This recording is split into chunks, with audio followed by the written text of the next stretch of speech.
Io personalmente non mollo di mezzo centimetro.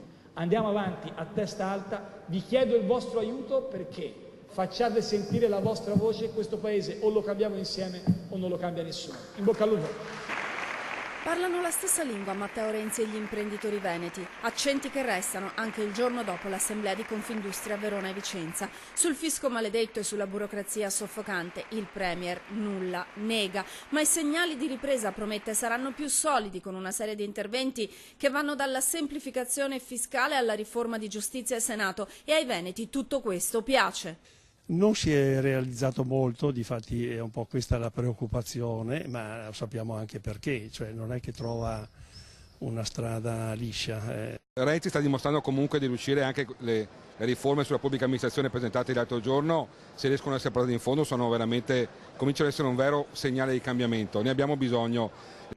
Alta velocità, Mose, le infrastrutture per far ripartire la locomotiva d'Italia avranno una spinta dal decreto Sblocca Italia entro fine luglio. Prima di quella data Renzi sarà già tornato in Veneto sabato prossimo, di nuovo a Treviso, dove era iniziata a febbraio la luna di miele con l'impresa veneta.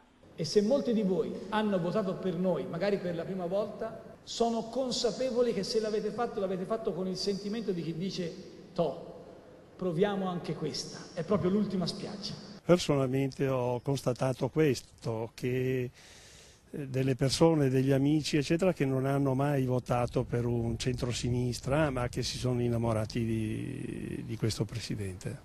Perplessità ne restano, come quelle del governatore Zaia. Benvengano le visite di Renzi in Veneto, dice, ma non bastano. Non posso non rilevare che Renzi si è presentato all'inizio della sua luna di miele promettendo una riforma al mese e non ne abbiamo ancora vista una. E gli applausi che ha preso Monti e che poi non ha più preso, gli applausi che ha preso Letta e non ha più preso, sono gli stessi che ha preso Renzi e non prenderà più.